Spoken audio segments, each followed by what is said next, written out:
Hello, c'est Grégory. Dans cette vidéo du jour, j'aimerais te parler d'un sujet pour lequel je vois que beaucoup de mes clients et la plupart des gens se retrouvent piégés encore et encore. C'est le sujet des événements, leur signification et comment aussi on va percevoir ces événements. Et on va voir aussi qu'en fonction de nos perceptions vis-à-vis de ces événements qui peuvent se produire dans le présent, eh bien, cela va forcément influencer les circonstances futures qui vont continuer de se présenter. Donc j'aimerais garder cela très court pour toi.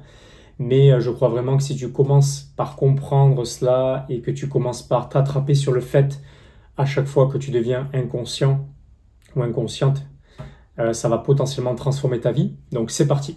Donc le sujet du jour porte sur les significations, les événements et essentiellement sur le concept du miroir. Donc quelle que soit l'attitude que tu as dans la vie, finalement, qu'est-ce que soit la manière dont tu perçois certains événements, ça va forcément influencer, déterminer certains événements qui vont se présenter dans le futur. Et le concept qui permet d'expliquer cela, c'est le concept du miroir. Imagine, voilà, tu es devant ton miroir, il y a toi, il y a ton miroir, et il y a la version de toi que tu vas refléter, ou que plutôt le miroir va refléter.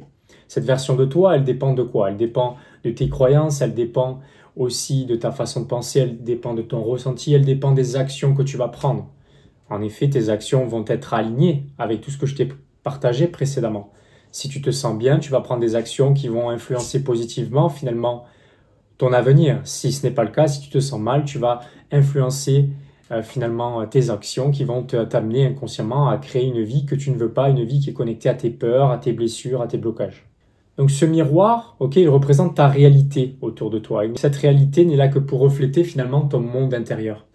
Donc la réalité que tu vois autour de toi, eh bien, elle reflète la version de toi que tu as mis jusqu'à présent, jusqu'à aujourd'hui, en face du miroir qui est ta vie. Donc si tu présentes en face du miroir de ta vie une version de toi qui est négative, qui est pessimiste, forcément la réalité que tu vas manifester, que ce soit dans ta vie perso ou dans ton activité, eh bien, va refléter cette version de toi. Tu vas manifester des événements, des circonstances, des personnes, des clients qui ne seront pas forcément les bons pour toi. Et du coup, tu vas tomber dans une forme de cercle vicieux où tu vas continuer à nourrir cette croyance que pour toi, les choses ne fonctionnent pas de cette manière et que tu as des raisons d'être pessimiste. En fait, la vie va nourrir ce pessimisme pour donner raison à ton mental, pour qu'il reste finalement eh bien, sur ses gardes, pour te protéger, pour que tu puisses survivre.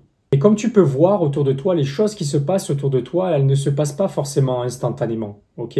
Cela prend du temps. Il y a comme une forme de délai entre finalement ta pensée ou les actions que tu as prises et les conséquences de ces derniers. Pourquoi ça? Ma théorie, c'est que dans les pensées, par la visualisation, tu peux créer une image qui est plutôt claire, très très rapide en mode instantané. Ok?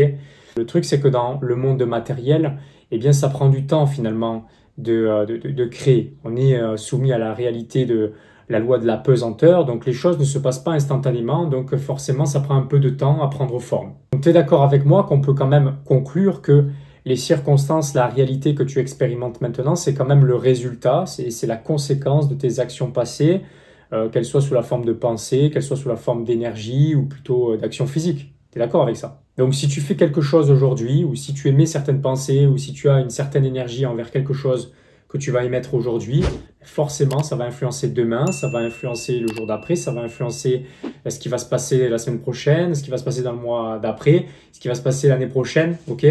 Donc je pense que tu as compris. En gros, c'est une sorte d'effet cumulé, c'est-à-dire qu'une petite brise d'air aujourd'hui peut se transformer potentiellement en tornade demain. Donc voilà ce que je voulais t'expliquer via ce concept du miroir de ta réalité. Donc ce que tu peux retenir, c'est qu'il y a un délai entre le moment où tu vas émettre, où tu vas actionner la création, où tu vas réfléchir. Il y a un délai entre ce moment-là et finalement la manifestation dans ta réalité physique. Donc le problème, c'est que aujourd'hui, eh bien, on vit dans une société où on veut que les choses se passent rapidement. Tu l'as vu, Amazon, tu cliques sur un bouton, tu reçois ton colis à la maison l'heure d'après. Donc on est vraiment conditionné, habitué à cette forme de gratification immédiate. On est même addict à cette gratification immédiate et on veut que tout nous arrive tout de suite maintenant. Okay? Et on n'a pas forcément envie d'attendre. Mais le truc, c'est que on doit, dans cette réalité, on doit apprendre à être patient. Mais par rapport à la patience, j'aimerais mentionner quelque chose, parce qu'on nous dit très souvent il faut être patient, etc. Et moi, je sais que je suis d'une nature assez directe, assez impatiente. J'aime bien que les choses avancent rapidement, etc. Mais ce que j'ai réalisé, c'est qu'on nous a jamais vraiment appris à être patient. On nous a toujours dit, ah, patiente, attends, mais le truc, c'est que quand tu es de nature à foncer, quand tu es de nature à passer à l'action, c'est la pire des choses qu'on peut te dire, de rester les bras croisés comme ça, de ne rien faire. Mais en fait, j'ai compris que la réalité, c'est que quand on est patient, on n'est pas en train d'attendre et de rien faire, en fait, comme ça, que les choses arrivent. Ok? Non, on est juste en train de laisser les choses se mettre en place, donc les choses que l'on a actionnées. On fait confiance que la vie, l'univers est en train de mettre en place les choses qui vont nous permettre d'obtenir ce que l'on veut. Mais pendant ce temps-là, eh bien, on va juste trouver ce sur quoi il faudrait focaliser. Donc, la réalité, à mon sens, c'est que être patient, c'est trouver, pendant que les choses se mettent en place, quelque chose d'autre sur lequel focaliser. Parce que quoi qu'il arrive, on a besoin d'utiliser notre temps, et quand on n'a pas déterminé ce sur quoi on doit mettre notre attention, notre temps, eh bien, on va le combler avec des choses qui ne sont pas forcément les bonnes, qui ne sont pas forcément connectées avec nous et avec nos valeurs. Donc, la patience, c'est pas rester les bras croisés, à mon sens, c'est juste trouver quelque chose à faire d'autre pendant que les choses se mettent en place. Voilà. Et à ce moment-là, tu peux déjà considérer que tu es quelqu'un de patient. Maintenant, si on revient à ces histoires d'optimisme, de pessimisme, etc. Donc, si tu regardes bien, une personne optimiste et une personne pessimiste, elles obtiennent toutes les deux la même chose, au final. Est-ce que tu as remarqué qu'il y a certaines personnes, finalement, pour qui tout semble réussir? Voilà, c'est des personnes qui, on a l'impression que tout ce qu'elles touchent, ça se transforme en or, qu'elles ont de la chance, etc. Et peut-être que tu te demandes pourquoi, tu te demandes comment elles font ces personnes-là, pourquoi finalement elles arrivent à concrétiser tout ce qu'elles mettent en place, et pourquoi pas toi finalement. Et toi, ça a peut-être le don de t'énerver, de te frustrer, c'est tout à fait naturel. Et en fait, pourquoi elles gagnent, ces personnes-là? Pourquoi elles gagnent dans la vie? Pourquoi elles réussissent tout ce qu'elles veulent entreprendre? C'est grâce plutôt à leur attitude finalement. Elles ont une attitude de gagnant, une attitude positive, une attitude optimiste. Et donc forcément, le miroir de leur vie ne fait que refléter cette attitude-là. Donc c'est la même chose pour le pessimiste. Okay, pour le pessimiste, c'est la même chose, mais à l'inverse. Il va toujours mettre l'attention, le focus sur tous les signes et toutes les choses qui le poussent à croire et à continuer à penser que rien ne va dans sa vie et que rien ne continuera à aller. Donc il va continuer à trouver les preuves et à chercher des preuves, et bien que les choses vont continuer à mal se passer pour lui. Du coup, forcément, c'est naturellement la réalité qu'il va expérimenter. Maintenant que tu as compris finalement que tu crées ta réalité, que ce soit dans ta vie perso, que ce soit dans ta vie pro, et que c'est toi qui l'as créé finalement consciemment ou inconsciemment par tes actions, tes pensées, tes ressentis, finalement tu as compris que la circonstance, la situation, par nature, elle est neutre. Okay, c'est juste toi qui as attaché finalement une certaine attitude, une certaine émotion, et qui a pour conséquence de continuer à créer ce genre de situation à l'avenir. Okay, c'est ce sur quoi tu focalises, finalement, va continuer de s'amplifier. Donc, notre attitude, finalement, elle se trouve reflétée dans notre réalité. Donc, exemple, imagine que tu reçois une facture, et une facture que tu n'avais pas prévue et qui est d'un certain montant. Et tu la reçois et tu te dis, mince, encore une facture, c'est pas possible, c'est mauvais, c'est une mauvaise chose, j'avais pas prévu ça. Et du coup, tu commences à en faire une montagne et à te sentir mal, par conséquent. Donc ton attitude, finalement, oh mince, j'avais pas prévu ça, c'est mauvais, etc. Finalement, elle va continuer à se refléter finalement dans ta réalité. Et c'est là que tu continues à tomber dans un cercle vicieux qui continue de se répéter encore et encore. Donc ça peut commencer par la facture et ça peut continuer par le fait de tomber malade ou d'avoir un accident de voiture, peu importe. Okay, donc le problème que je perçois chez la plupart des gens, finalement, c'est qu'ils n'arrivent pas à intercepter finalement leur attitude et à réussir à consciemment la changer.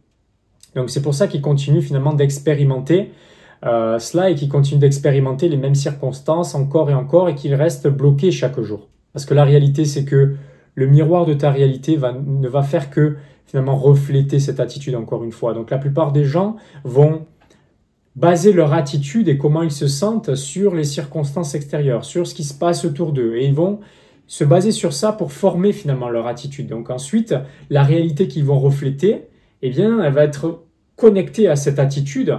Et la plupart des gens vont regarder la réalité autour d'eux et ils vont se baser sur cette réalité actuelle pour former leur attitude.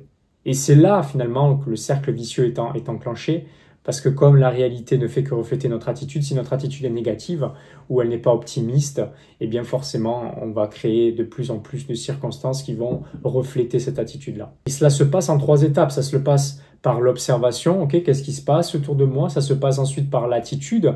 Et du coup, ensuite, la conséquence, c'est qu'il y a une réflexion de cette attitude-là.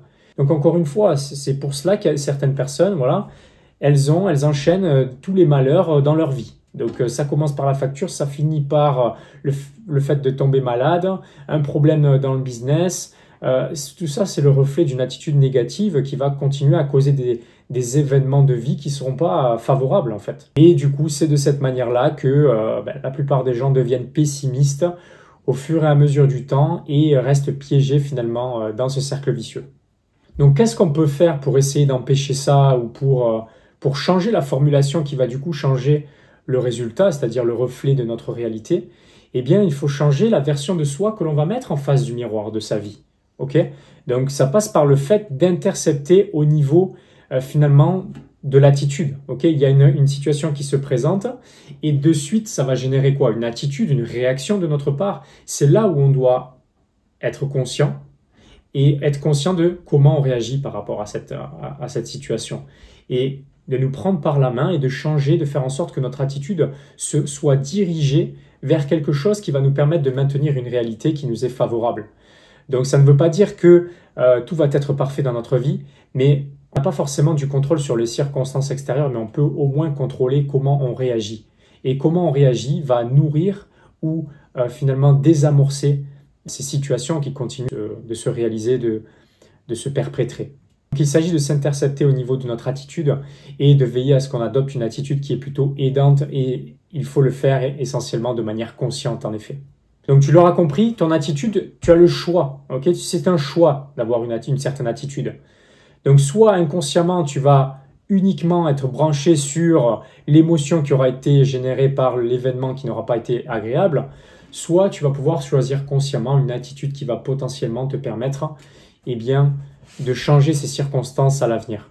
Parce que tu crées ton avenir en te basant sur le présent. Okay? C'est ton attitude dans le présent qui va créer les circonstances dans le futur. Donc prenons l'exemple d'un chef d'entreprise. Tu es un chef ou une chef d'entreprise, tu veux réussir, tu veux prospérer, tu veux avoir un business prospère, avoir des clients, les aider, qu'ils aient des résultats. Donc la version de toi que tu devrais mettre en face du miroir, donc l'attitude que tu devrais avoir, c'est une attitude d'une personne dynamique, une personne qui se forme, une personne qui parle fièrement de ce qu'elle fait, de ce qu'elle propose, des résultats qu'elle apporte à ses clients, une personne qui se met en avant, que ce soit sur les réseaux sociaux ou en présentiel, peu importe. Mais tu peux déjà faire les choses à ton échelle, peu importe là où tu es, ok? T'as pas besoin d'avoir les circonstances extérieures qui sont parfaites justement pour te lancer.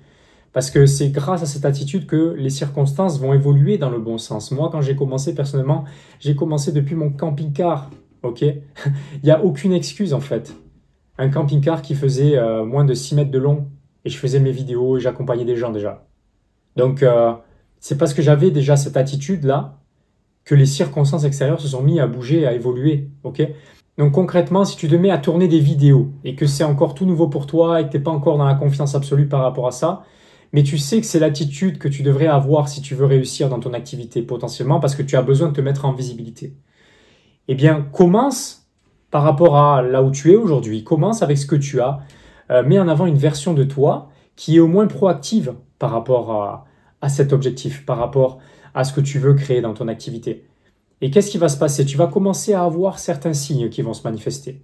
Tu vas commencer à avoir quelques vues sous tes vidéos. Tu vas commencer à avoir quelques likes. Tu vas commencer à avoir quelques commentaires, quelques personnes qui t'encouragent.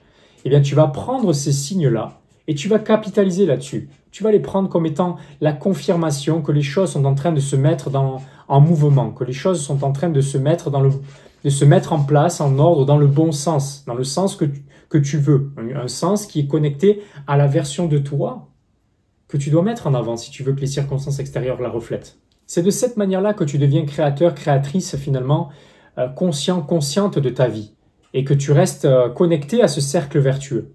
Le problème dans notre vie, c'est qu'on est tellement raccroché à nos objectifs, à nos buts, on s'identifie tellement à ces choses-là que finalement, très souvent, on ne se sent pas suffisamment, on ne se sent pas parfait, on ne se sent pas légitime.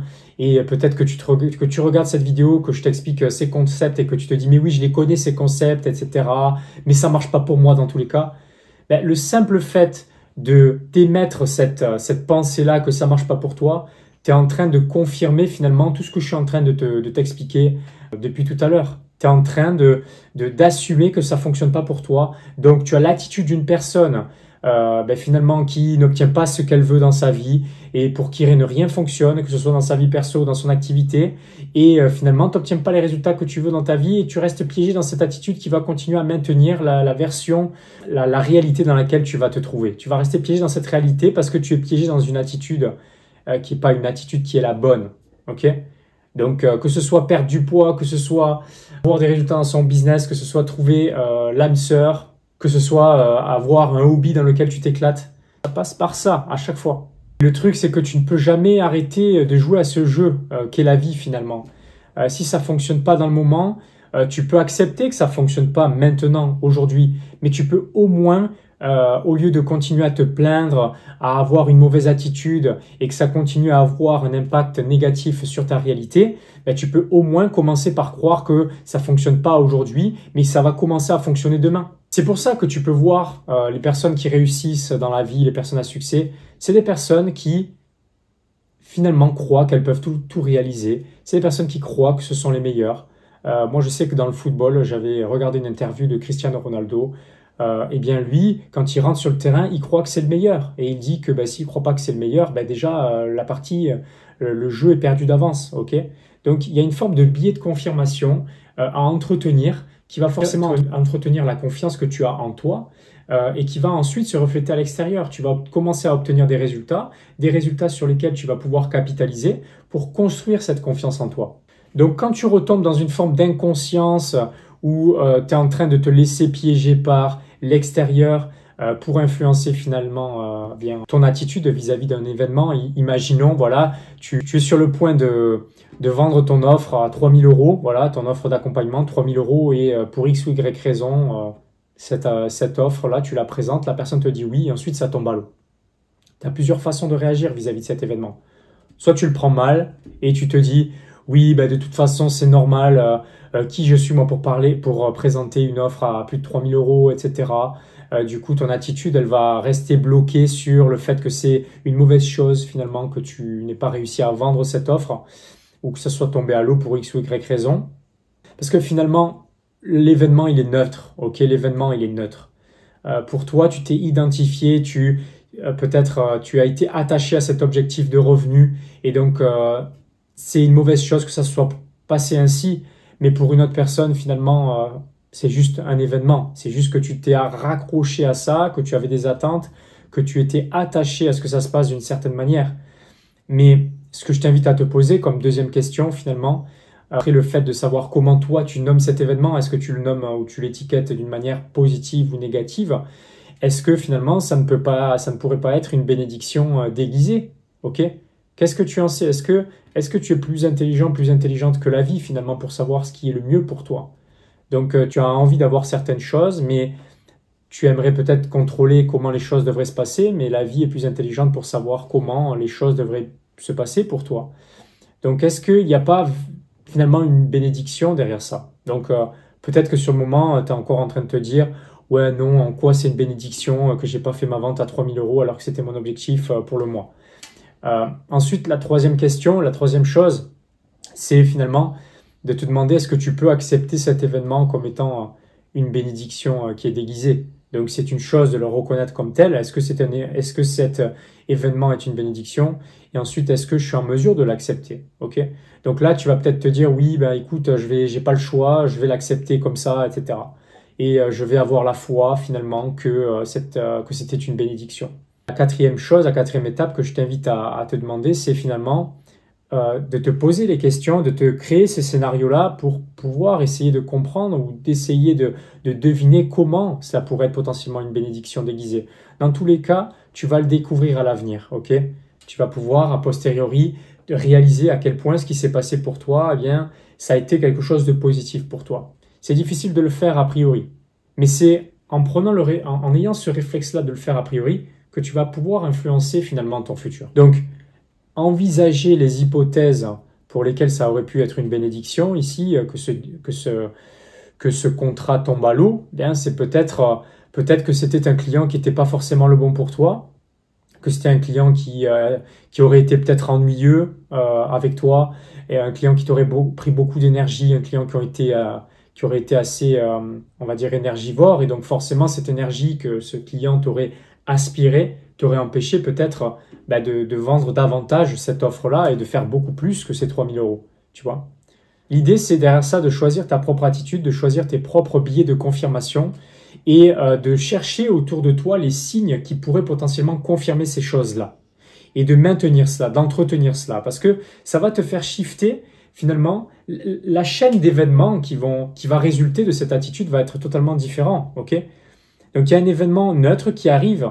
Tout dépend comment tu vas réagir vis-à-vis de cet événement et de la signification que tu vas lui donner. Si tu lui donnes une signification positive, potentiellement tu vas shifter la chaîne d'événements qui va résulter de cela va être positive.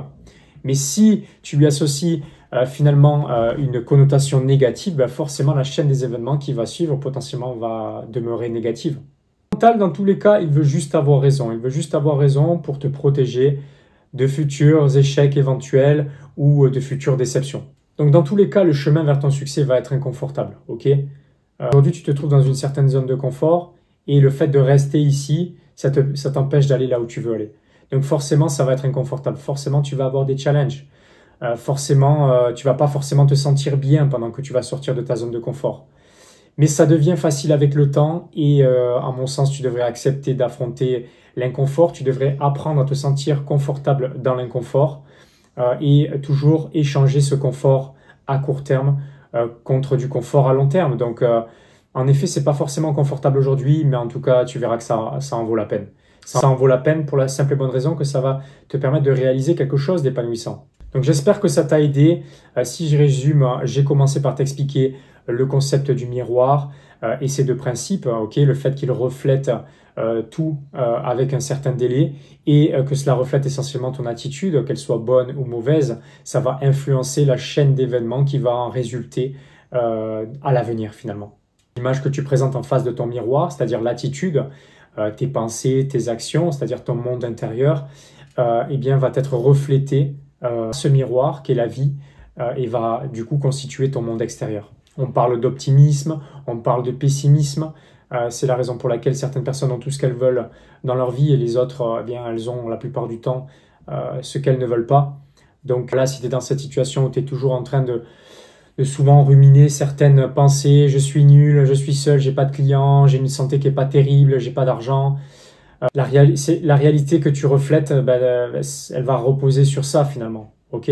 Donc le pessimisme finalement, c'est une habitude. Donc une habitude, ça se change, ça se transforme, ça commence par le fait de changer son attitude. Ok? C'est un conditionnement. C'est un conditionnement qui a été dicté jusqu'à présent par ton mental, ton ego. Et son rôle, c'est juste de te maintenir en vie, c'est juste de te permettre de survivre.